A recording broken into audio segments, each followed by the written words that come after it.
Hello, my very dear Aries. This is for the week of June 2nd, or whenever you hear it and it resonates. And of course, it won't be for the entire collective. When I started doing this reading for you, I saw you standing there, wetting your finger and holding it up to the air to see which way the wind was blowing. But the ironic thing was, there was a windsock just above your head that was going to tell you exactly that. You didn't need to do this to try to figure out what it is. You know how hard it is to really figure out what the wind is, where the wind is blowing from a wet finger. You have a sock right up there that's telling you exactly which way it's blowing, and yet you're here wetting your finger trying to figure it out. What this is for me is saying, look up, because when you lift your attitude, when you lift your energy, you're going to be able to understand what's going on in whatever this situation is that you're concerned about. Now, what it seems to me is that this is around a situation, and I'm going to keep it there because I feel like I'm kind of really being pushed into that. What I get is a series of cards. Are a series of cards? Is a series? Are a bunch of cards that are talking about a situation where I believe it's you who is assessing somebody else and whether or not what they're doing is up to your standards or up to what you believe they should be doing or what they've told you they're doing. There's something going on there. It feels like that to me. What you're being told here is you're going to get much farther along in getting what you want if you use honey instead of vinegar.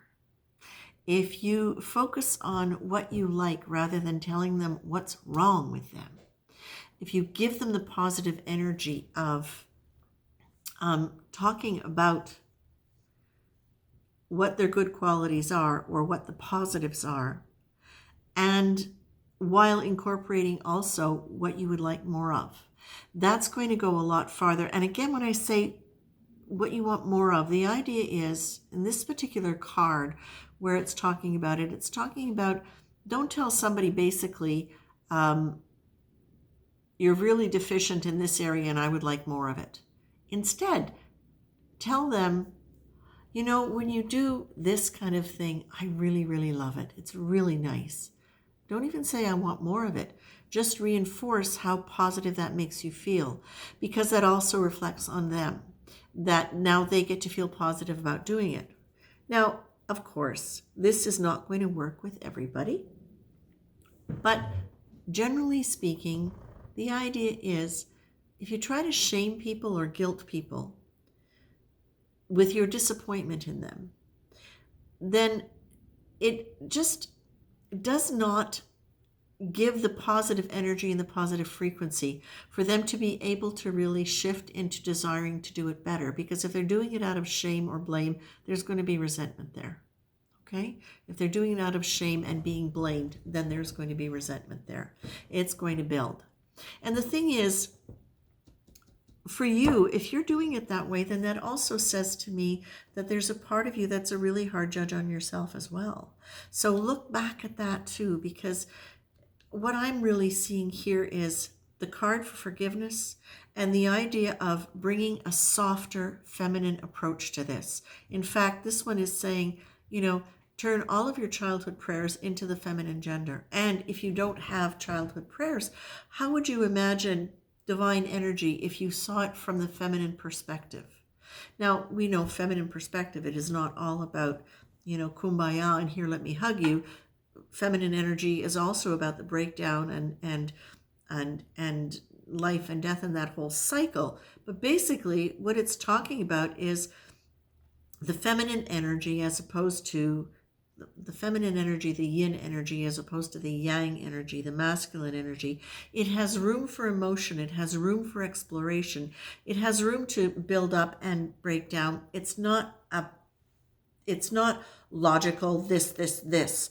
It's got room to expand and grow. And this is where I feel it's good for you to go. Because for you, even within how you look at yourself, this is going to give you the ability to really soften around the judgments that you have about yourself so that you can look at them and see them differently. You know, the forgiveness card here. And okay, I'm going back to that. See them differently, because the reality is how very often it's the fear of being disconnected from somebody by virtue of their behaviors, what they're doing or not doing, that creates that kind of fear and panic that then becomes this controlling and potentially attacking thing. But if what you can remember is isolation first starts as a disconnection from ourself, that's where the first isolation starts, from our deeper self, from our deeper heart, from our spiritual source. Then it makes sense for you to be able to soften in and open up, to be able to get beyond just the rules, okay? To be receptive to that different kind of energy and to welcome it into your life and how you see yourself. The central card here is forgiveness. Hold no grudges. Whatever blame you wish to project onto others or yourself, and whatever resentment seems justified, give it up. Let everyone, including you, be blameless. Let everyone, including you, be blameless.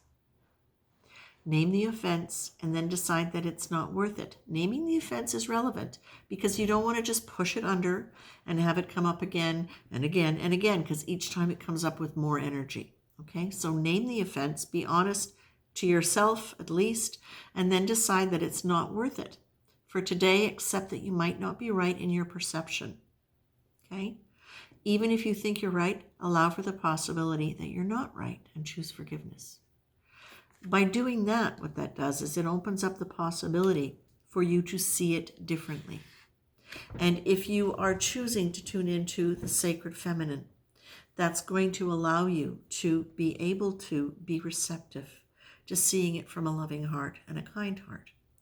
Remember, loving and kind doesn't mean you becoming a dish rag or a doormat. There you've got the grace card.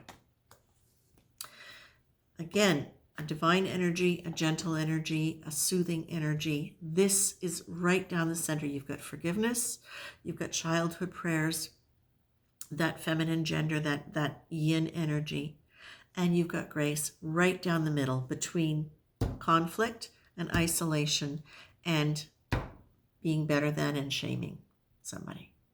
So Aries, I think this is really powerful for you because, you know, so often we forget that what we're experiencing in relationship with other people presents us. I mean, when it becomes difficult, that's when it presents us information about how we can grow. Whatever happens with them and whatever their results are, their responsibilities are, it gives us the opportunity to see where we can grow. And I feel like this is it for you. I feel like this is really helping you because, again, you've got that great fiery energy. So we want it to be balanced. We want it coming from that centered, neutral place, not from a frightened, protective place, protected, defended place. We want it to be able to be something where you get to really create the kind of life that you want without having to be in attack mode or defense mode all the time.